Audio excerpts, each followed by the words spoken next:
Ellie Lawson had not imagined her life would take such an abrupt turn when she decided to leave the city and start over in the quiet outskirts of a small town that hardly appeared on most maps.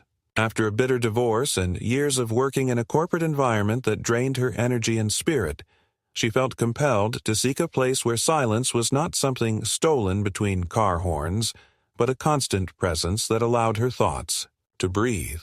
The property she eventually purchased had been listed for years without attracting serious buyers, and when she first drove out to see it, she understood why the photographs in the brochure had never done it justice.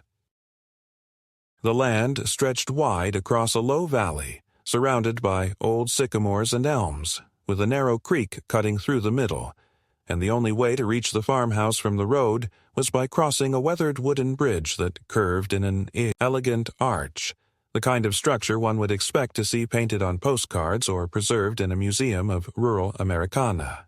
It looked fragile at first sight, but when Ellie walked across it the planks held steady, whispering with the creak of age rather than the threat of collapse, and she felt a strange reassurance as if the bridge had been waiting for her.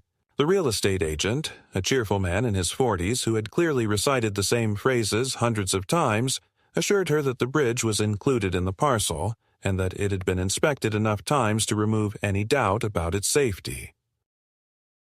What struck Ellie most was the way the bridge seemed less like an accessory to the property and more like its soul, a threshold that separated the chaos of the outside world from the sanctuary she craved.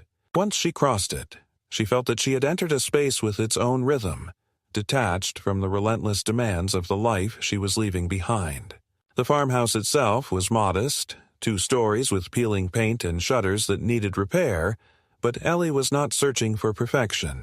She was searching for something that could be her own, something imperfect enough that her hands and patience could reshape it into a reflection of herself. The bridge, with its bowed beams and faded railings, became a symbol of that possibility, a reminder that what looks worn can still endure, and what is old can still carry someone into a new beginning. Her partner Tom, practical to the core and never much for sentiment, was less enchanted by the bridge and more concerned with the logistics of living in such isolation. He had asked questions about winter storms, emergency services, and how they would manage supplies if the creek flooded, but Ellie had insisted that this was the kind of risk worth taking.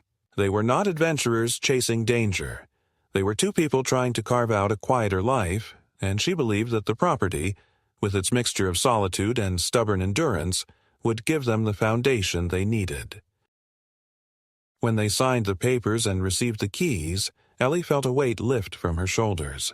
She walked across the bridge that evening with Tom behind her carrying a box, and though it was only the beginning of a long process of moving and settling, she allowed herself the indulgence of imagining the years ahead. Evenings spent on the porch, mornings when mist rose from the creek, seasons changing with the slow patience of nature rather than the artificial pace of deadlines and schedules.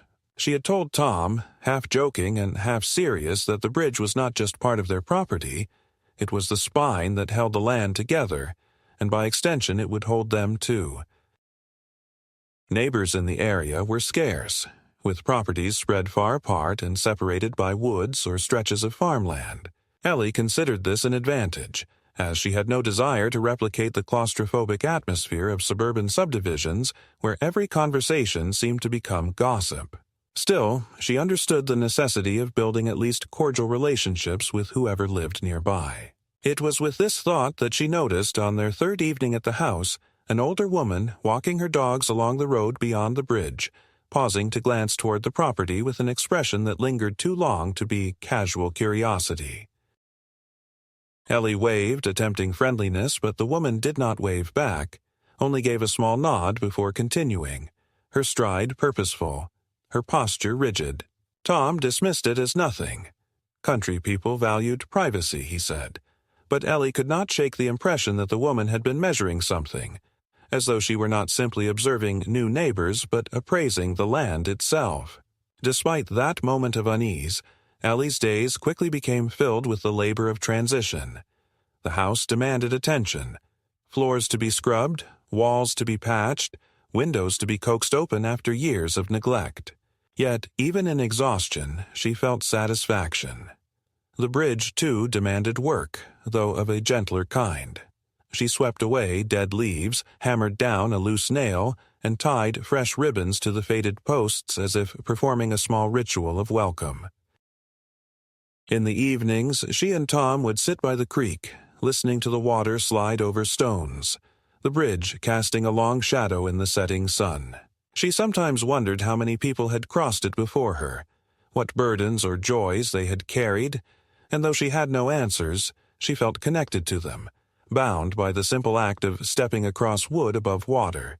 For Ellie, it was enough to know that this place, overlooked by others, was now the stage for her next chapter, and she believed with a kind of fragile optimism that it would be a chapter of peace. It was on the morning of their second week at the property that Ellie first understood the bridge might not be the benign treasure she had believed it to be, for Tom had driven into town to pick up supplies while she remained behind to organize. Boxes, and around mid-morning she heard the sound of firm footsteps crossing the wooden planks. At first she assumed it must be Tom returning earlier than expected, but when she stepped onto the porch, she saw the same older woman who had passed by with her dogs days earlier, except now she was alone, carrying a thick envelope in one hand and walking with the authority of someone who felt entitled to be there. Her clothes were crisp, her silver hair tied back, and her eyes fixed directly on Ellie with a sharpness that made introductions unnecessary. The woman did not smile, nor did she offer pleasantries, but simply announced, "My name is Karen Whitley." "I suppose you were not informed about the situation with the bridge." Ellie, caught off guard, shook her head and asked what she meant. But Karen had already stepped closer, holding out the envelope as though it were evidence in a trial. Inside the envelope was a set of typed documents with letterheads and notary seals that looked official enough to unsettle Ellie, though she did not fully understand their content.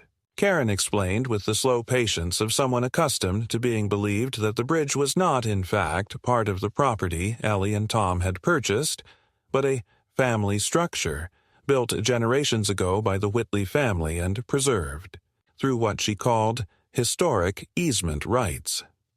She declared that the sale of the property had been made in error, and that continued use of the bridge without recognition of her claim constituted trespassing and unlawful enrichment. Ellie tried to protest that the real estate agent had assured them the bridge was theirs, but Karen brushed aside the objection with a practiced shake of her head. She stated that if Ellie and Tom wished to continue using the bridge, which she reminded her was the only practical access to their home, they would need to sign an agreement acknowledging her ownership and pay a reasonable usage fee. When Ellie asked what she meant by reasonable, Karen's answer was blunt: $50,000 to be paid within 3 months, or she would be forced to take legal measures to restrict access and pursue damages. The audacity of the demand left Ellie speechless. She attempted to explain that they had bought the property in good faith and that surely there was some misunderstanding, but Karen spoke over her with a kind of rehearsed authority, citing dates and family names and referencing documents Ellie had never seen before. The conversation was less a dialogue than a performance in which Karen had already cast herself as rightful owner and Ellie as the intruder. At last, when Ellie insisted she and Tom would need to review everything with their lawyer, Karen's expression tightened into a smile that was not kind but triumphant, as though she had expected that exact response. "Of course you may consult whoever you wish," she said evenly, "but you will find the facts are not on your side. Many people before you have tried to challenge this, and none have succeeded. The bridge belongs to us. It always has." When Karen finally turned and walked back across the bridge, her heels striking the wood with sharp finality, Ellie felt an unease that went deeper than anger or disbelief. It was the sense of being trapped, of realizing that the very feature that had attracted her to the property was also the lever someone else could use to control her life. She sat at the kitchen table, staring at the envelope of documents, and when Tom returned an hour later he found her pale and silent, her hands clutching the papers as though they might vanish if she let go. He read them quickly, frowning at the elaborate wording and the heavy stamps, then cursed under his breath. Tom was not easily rattled, but he understood immediately that the situation was not a mere bluff. Whether Karen's claim was valid or not, the fact that she possessed documents and the confidence to wield them meant that they were already drawn into a conflict. That evening they spread the papers across the table, reading line by line. Some of it seemed absurd, references to ancestral rights, clauses written in archaic legal language, but some carried the weight of authenticity, enough to make them doubt their own position. Tom insisted on calling the real estate agent, who sounded genuinely surprised but also defensive, claiming that the sale had been conducted properly and that any dispute was the buyer's responsibility now. When Tom pressed, the agent admitted he had heard rumors of previous conflicts over the bridge but had assumed the matter was settled years ago. His tone suggested he did not want further involvement, and by the end of the call, Ellie understood they were on their own. Over the next days, Karen's presence became impossible to ignore. She returned with two men who began hammering boards into place on the railings, claiming they were conducting maintenance. She left flyers in the mailboxes of the few nearby residents, describing the bridge as a heritage site under threat by outsiders. She even had the audacity to place a small wooden sign at the entrance to the bridge that read, "Private property of the Whitley family." Unauthorized use subject to fees. Tom tore it down in a fit of anger, but by the next morning a new sign had appeared, larger and nailed more firmly. Ellie felt the balance of control shifting with every day, as though the ground of her ownership was being eaten away by Karen's confidence and persistence. What unnerved Ellie most was the way Karen spoke whenever they confronted her. She never raised her voice, never resorted to crude insults, but instead delivered every statement with the calm conviction of someone who believed herself to be the custodian of history rather than a meddlesome neighbor. She referred to the bridge as our legacy, to Ellie and Tom as temporary occupants, and to her own family as the keepers of the creek. There was something almost ritualistic about the language, as though Karen was not merely fighting for property, but for a narrative in which she alone was the guardian of truth. Tom dismissed it as manipulation, but Ellie began to wonder whether Karen had woven her story so tightly over the years that she could no longer distinguish between fact and invention. Yet, for all her unease, Ellie recognized the gravity of the threat. Without the bridge, their home was cut off. They could not simply ignore Karen or wait for her to grow tired of the dispute. The documents, the signs, and the boldness of her actions made it clear that Karen was not bluffing but following a script she had used before, perhaps on others who had eventually given up and left.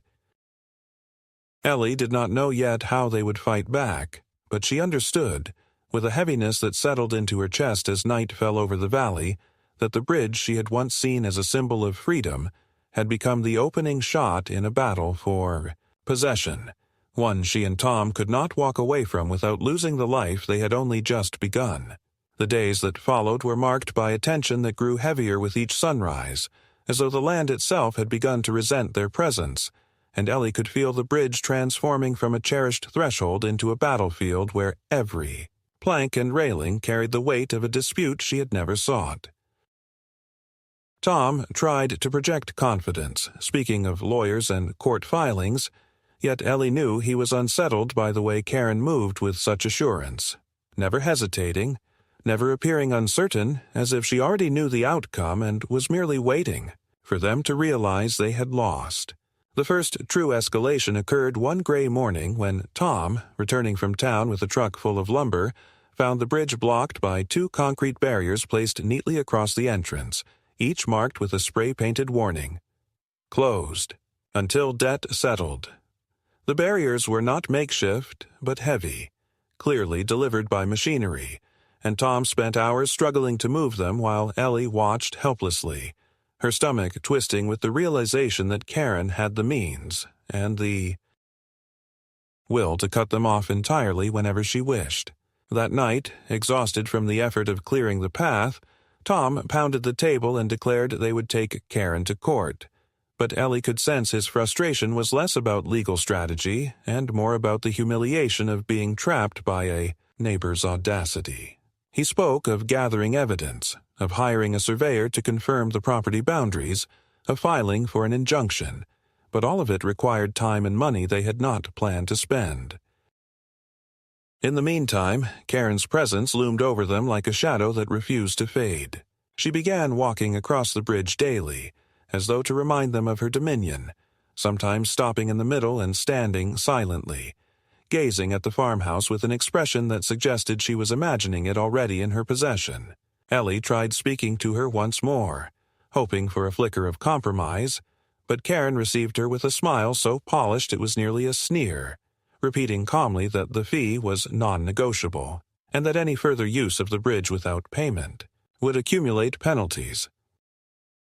When Ellie protested that such claims had no legal basis, Karen tilted her head and replied, "Legality is not the same as reality. You may believe the papers you hold, but the land remembers differently, and the people around here know whose bridge this is." The words chilled Ellie more than threats of lawsuits because they suggested a deeper campaign, one where perception mattered as much as law. Soon, the consequences became tangible. Deliveries they had scheduled never arrived, with drivers later explaining apologetically that they had been told the bridge was under dispute and unsafe to cross. Mail was delayed, packages returned, and even the local utility service hesitated to respond to their calls, citing uncertainty regarding access rights. It was as if Karen's version of events had begun to replace their own in the minds of those who had no reason to question her. The sense of isolation grew acute, for although the farmhouse stood firm on its land, Ellie felt as if invisible walls were rising around them, built not of stone, but of rumor and intimidation. Tom grew increasingly restless, his frustration boiling into anger at small things, the squeak of a door, the drip of a faucet, as though the house itself conspired with Karen to erode his patience. He began sketching plans for a new access road that would bypass the creek altogether, but the cost was staggering and the terrain unforgiving, requiring excavation equipment and permits that might take months to secure. Ellie urged him not to surrender to desperation, yet she too felt the creeping dread of dependence on a bridge controlled by someone who delighted in their discomfort. Nights became longer, punctuated by the sound of distant hammering or footsteps on the bridge when no visitors should have been there, and though they could not prove it, both suspected Karen was orchestrating these disturbances to remind them that their home was never truly their own. The breaking point came when Tom discovered a letter pinned to the porch railing, written in formal language but unsigned, declaring that the Whitley family had initiated proceedings to reclaim ancestral infrastructure, and that any interference would constitute vandalism subject to damages. Though obviously drafted by Karen, the letter carried the tone of official decree, and Tom's temper erupted. He stormed across the bridge to confront her, but Ellie followed quickly, fearing what would happen if anger met Karen's cold composure. As expected, Karen received them not with fear, but with an almost theatrical calm, standing on her porch with folded arms, listening as Tom shouted about trespassing, fraud, and harassment. When he finished, breathless with fury, Karen only raised an eyebrow and asked softly, "And what will you do when the road closes again, and the town believes the story I tell them? You may own your papers, Mr. Lawson, but I own the silence around you." Her words hung in the air long after they returned home, and Ellie could see the toll it took on Tom, who prided himself on control and competence, yet now felt powerless against an enemy who fought not with weapons but with perception. That night, as rain hammered against the roof and the creek below swelled with the storm, Ellie sat awake by the window, watching the bridge illuminated by flashes of lightning.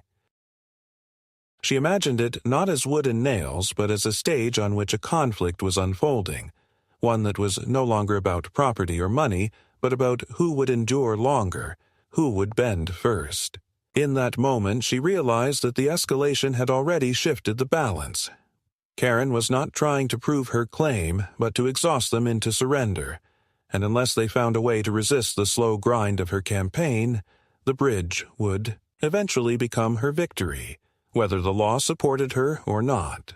Ellie had always believed that persistence and reason would eventually wear down falsehoods, that if one gathered enough evidence and presented it with clarity, the truth would rise above distortions. Yet the weeks spent under Karen's steady pressure had begun to erode that conviction, because she saw that Karen's power came not from the strength of her documents but from her refusal to ever doubt them.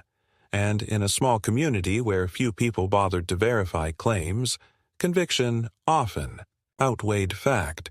Tom insisted they could not wait any longer for the situation to resolve itself and contacted a boundary specialist, an aging surveyor named Douglas Harrington, who had worked in the county for decades and whose reputation for precision carried weight in legal disputes.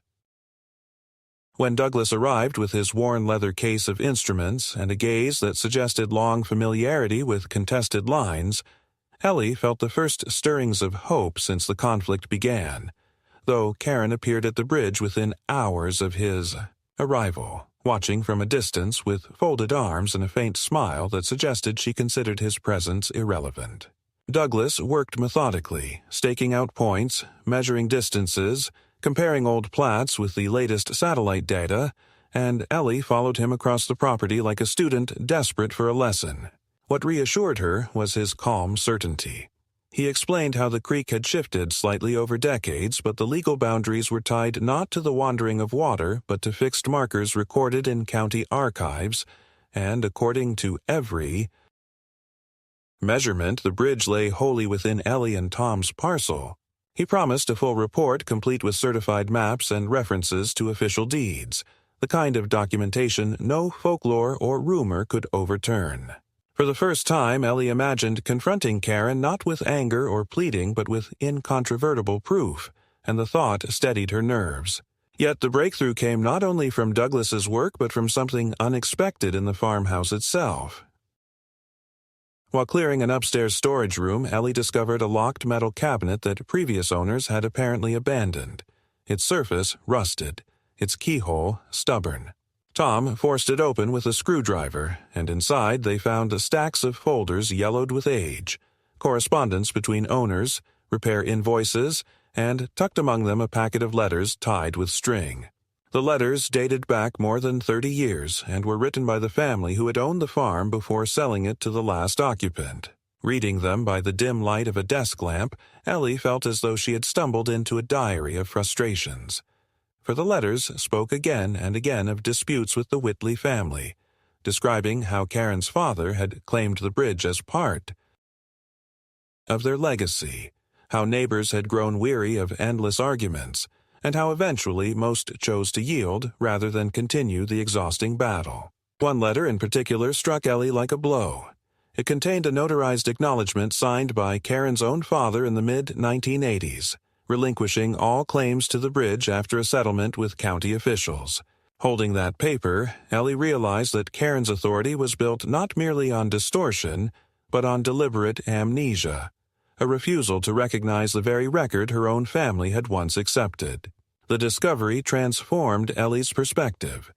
They were not facing a misunderstanding or a bureaucratic oversight, but a strategy of intimidation repeated across generations, a cycle of pressure designed to break whoever occupied the farm until they sold or surrendered. This realization filled her with both anger and resolve, for if Karen's power came from rewriting history, then Ellie's defense would be to restore it. When Douglas delivered his report a week later, thick with maps and stamped with official seals, Ellie and Tom arranged a meeting at a neutral location in town, a small community hall whose faded walls had witnessed countless disputes over land and water. Karen arrived precisely on time, carrying her own folder of documents as though preparing for a ritual she had performed many times before. The air inside the hall was tense, with a volunteer mediator seated at the head of the table, his manner patient but weary, as though accustomed to neighbors who turned grievances into lifelong vendettas. Tom laid out Douglas's report first, explaining point by point how the boundaries confirmed their ownership, and then Ellie, her hands trembling but her voice steady, placed the notarized acknowledgement from Karen's father on the table. For the first time, Ellie saw Karen's composure falter, a flicker of recognition passing through her eyes before she quickly masked it with disdain. She dismissed the document as outdated, claimed it held no relevance under revised bylaws, and insisted that her family's historical ties overrode bureaucratic paperwork. The mediator, however, frowned as he examined the papers, and Douglas, present as an expert witness, explained calmly that the acknowledgement carried legal weight precisely because it had been notarized and filed in county archives. The room grew still as the balance of credibility shifted, and Ellie felt a current of vindication surge through her, not triumph, but relief, the sense that she was no longer trapped in a story Karen had written. Yet Karen was not a woman who conceded easily.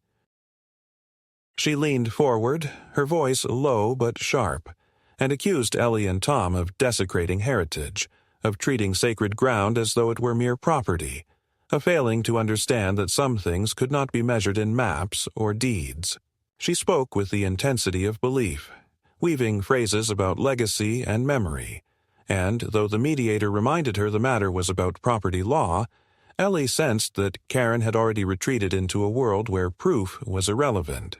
When the session ended without resolution, the mediator advising both parties to seek judicial review if necessary, Karen walked out without a backward glance, her posture as rigid as ever. But Ellie knew something fundamental had shifted. For once, Karen had been forced to confront evidence she could not erase. Driving home, Tom admitted he still feared Karen's persistence, yet Ellie felt different. The bridge no longer seemed solely a burden. It had become a line they were determined to defend, not just for themselves, but for the truth that others before them had been denied. She understood now that Karen's tactics relied on exhaustion, on convincing opponents that resistance was futile. But the discovery of the letters and Douglas's confirmation had given them a weapon Karen could not easily counter. Still, Ellie also knew the conflict was far from over, for Karen's silence after the meeting was not surrender but the coiling of a spring, a pause before another strike. As night fell and the bridge creaked under the wind, Ellie sat on the porch and felt the unease return, tempered now by resolve, and she whispered to herself that if Karen wished to fight for the bridge, then the fight would no longer be one-sided. The sense of temporary relief Ellie and Tom had felt after the mediator's session evaporated far quicker than they had hoped, for Karen's silence was not retreat but calculation, and within days the conflict deepened with a precision that revealed her long practice in grinding down opposition. The first blow came through official mail. A notice stamped with the crest of the local Historical Preservation Society, announcing that a petition had been filed to designate the bridge as a protected landmark. The language was careful, couched in the rhetoric of cultural value and community identity, yet Ellie immediately recognized Karen's hand in its drafting.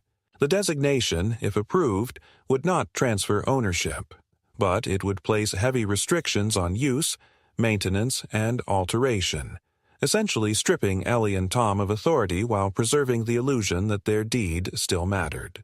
Tom swore loudly when he read it, pacing the room like a caged animal, but Ellie felt something colder, the realization that Karen had shifted the battlefield from personal intimidation to institutional entanglement, a move that would drain time and resources while giving her new platforms for her narrative.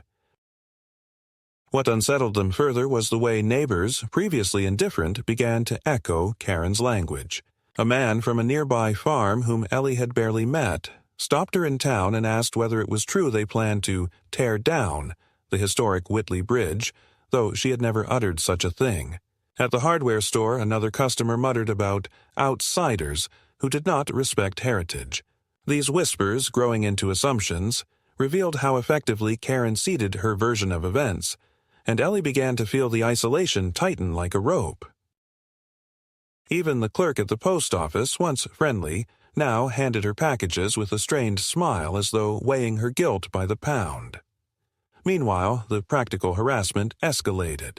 Twice in a single week, Ellie and Tom returned from errands to find piles of gravel and lumber dumped at the entrance of the bridge, blocking passage.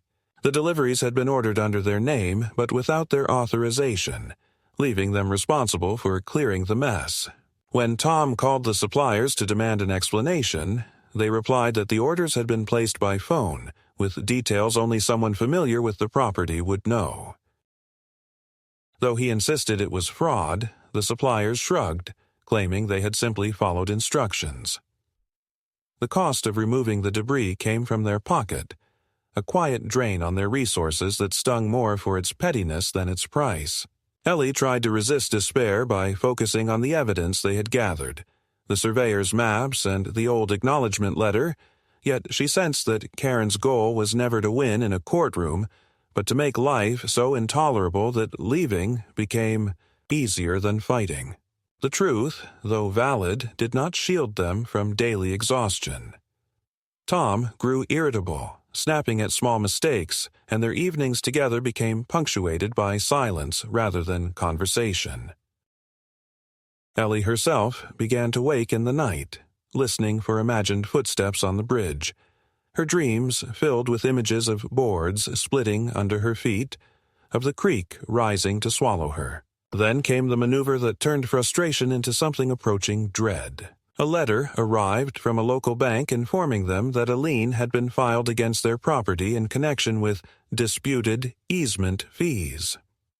Though the lien had no immediate legal effect, it appeared in official records, and when Tom investigated, he discovered that Karen had submitted claims using fabricated invoices for maintenance and preservation costs she alleged were owed by whoever occupied the farmhouse.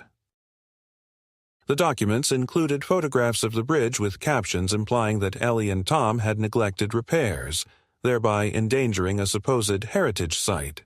Their lawyer explained that the claims were baseless and could be challenged, but he warned that clearing the lien would require months of hearings, during which their credit and ability to refinance or sell would be clouded. It was a strategic wound, not lethal but corrosive, aimed at making their very ownership feel temporary and uncertain.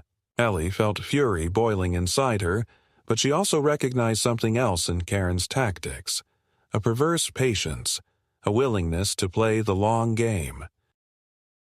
This was not the chaotic malice of a neighbor losing her temper, but a system perfected over years, a sequence of pressures applied one after another, designed to wear down even the most determined opponent. Karen no longer even needed to confront them directly. Her influence seeped through institutions, through gossip, through anonymous actions that left no fingerprints. She became both omnipresent and untouchable, a force rather than a person, and that transformation frightened Ellie more than any direct threat. One evening, as twilight bled into night and the cicadas sang their endless chorus, Ellie stood on the porch staring at the bridge. The boards glowed faintly under the last light, and she thought of the letter from decades earlier, the one in which Karen's father had surrendered claims. She realized then that Karen was not fighting to regain something real, but to preserve an illusion, a story in which her family's control never ended. And perhaps that made her even more dangerous, for people fighting for illusions never accepted compromise. To concede even once was to admit the story had cracks, and Karen would rather exhaust everyone around her than admit the truth. When she shared these thoughts with Tom, he listened silently, his face hardened by weeks of strain. At last he said, "Then we stop waiting for her to burn out.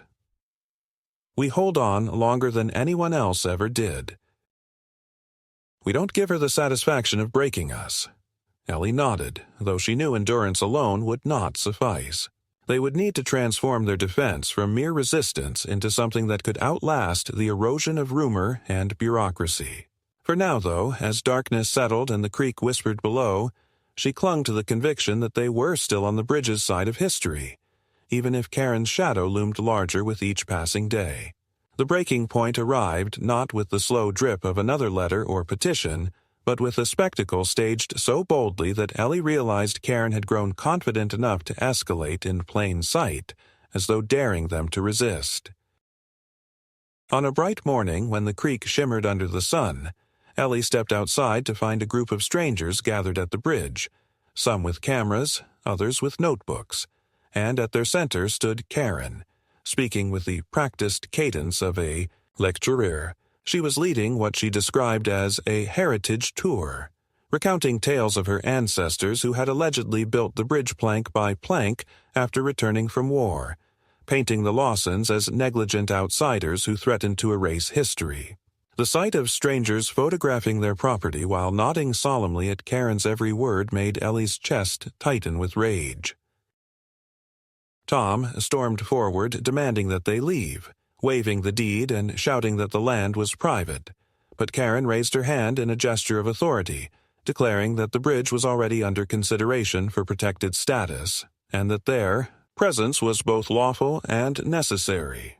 The confrontation might have dissolved into another round of accusations had Ellie not stepped inside to retrieve the folder containing Douglas Harrington's certified survey and the notarized acknowledgement from Karen's father. She returned to the bridge where the crowd still lingered, holding the papers high, and began to speak with a steadiness that surprised even herself. She described the measurements, the legal markers, the archival record proving that the Whitley family had relinquished claims decades earlier, and then she placed the acknowledgement letter on the railing for all to see. The mediator's warning about public confrontation echoed faintly in her mind, but in that moment she understood that silence only fed Karen's myth. If Karen insisted on telling a story in front of witnesses, then Ellie would tell hers as well, except hers was bound not by legend, but by record. For a moment, the crowd wavered, curiosity tugging against loyalty to Karen's performance. Some leaned forward to read the faded seal on the acknowledgement. Others glanced at Douglas's maps where boundary lines cut unambiguously across the creek. Tom, seizing the shift, explained how Karen had filed fraudulent liens and petitions, how her tactics mirrored a pattern used for years to exhaust prior owners, and how their refusal to yield marked the first time her claims had been openly challenged with documentation. His voice cracked with anger but carried the blunt force of truth, and Ellie could see doubt settling into the eyes of those who had come expecting a simple morality tale about heritage stolen by strangers. Karen's composure fractured for the first time. Her voice sharpened as she accused Ellie and Tom of forgery, of conspiring with corrupt officials, of fabricating the acknowledgement, but her desperation only highlighted the weakness of her position. When one of the visitors asked quietly why her father's signature appeared on the document if it was false, Karen's reply stumbled, circling back to abstractions about legacy and bloodlines that sounded hollow against the solid weight of notarized ink. The tension thickened until one man, evidently a journalist from a regional paper, asked if he might photograph the documents for verification. Karen's face paled. She turned on her heel and declared the tour concluded, sweeping away across the bridge with an air of injured dignity, her entourage trailing uncertainly behind her. That evening, as dusk settled, a county official arrived unannounced at the farmhouse, holding a copy of Douglas's report and the acknowledgement letter. He explained that the preservation petition had been suspended pending investigation, and though legal battles remained, the weight of the evidence favored the Lawsons. More importantly, he confided that Karen's actions were drawing scrutiny for potential fraud, particularly her attempt to file invoices and liens without basis. The words did not erase the months of tension, nor did they guarantee peace, but Ellie felt the knot in her chest loosen for the first time. The bridge outside stood quiet, its planks dark against the water, and for once it seemed less like a weapon wielded against them, and more like what it had always been, a structure carrying them home. Still, the victory was not without scars. Tom admitted he could never again look at the bridge with the same innocent pride, for it had become a reminder of how fragile ownership could be when someone was determined to rewrite reality. Yet Ellie, sitting beside him on the porch as night deepened, whispered that fragility was not weakness, but proof that they had endured, and that sometimes the act of holding on was itself the triumph. When the wind carried the faint creak of the bridge, it no longer sounded like a threat but like acknowledgement. a voice that had withstood generations of false claims and now stood firmly with them. In the weeks that followed the confrontation on the bridge, the valley slowly began to exhale the tension it had been holding, and Ellie felt the air around the farmhouse shift from constant suspicion to a quieter, more watchful calm. The county's review confirmed Douglas Harrington's survey and the old acknowledgement letter, formally recording the bridge as part of the Lawson property and dismissing Karen's petition as baseless. Though the process did not erase every trace of uncertainty, appeals and complaints remained possible, it was enough to restore their authority, and Ellie could see in Tom's posture the relief of no longer waking each morning to wonder whether they would be locked out of their own home. The neighbors who had once repeated Karen's stories grew silent, some offering awkward nods of recognition when they crossed paths in town, as though embarrassed to have been caught echoing falsehoods, while others remained distant, unwilling to admit they had ever believed her in the first place. Karen herself did not vanish, for people like her never truly surrendered. She retreated behind her fences and curtains, her presence still felt in the valley like the lingering echo of thunder after a storm. But the force of her campaign had broken against the wall of evidence, and her voice no longer carried the same authority. Rumors circulated that the Historical Society was reviewing her prior claims in other disputes, and Ellie imagined the pattern of her manipulation unraveling piece by piece, exposed at last for what it had been. Yet Ellie took no joy in Karen's decline, for she had learned that victory in such battles was never clean. It left traces of exhaustion, scars invisible but real, a knowledge that peace could be disturbed at any time by someone determined to bend reality to their will. On an evening in early autumn, Ellie stood at the center of the bridge, leaning against the rail as the creek flowed beneath her, the water carrying fallen leaves in slow spirals. She thought of the families who had lived here before her, of the letters that spoke of surrender, of the weight of silence that had broken them, and she felt a quiet gratitude that she and Tom had not given in. The bridge, once the symbol of escape and then the emblem of conflict, now returned to being simply itself. A structure weathered by years but still strong enough to hold, a reminder that endurance mattered more than appearances. When Tom joined her, setting his hand lightly over hers, they did not speak, for no words were needed. The sound of the creek and the steady strength of the planks beneath their feet were answer enough. Whatever struggles might come in the future, they knew now that they would face them not as frightened tenants of a narrative written by someone else, but as the rightful keepers of their own story. And that, at last, was enough.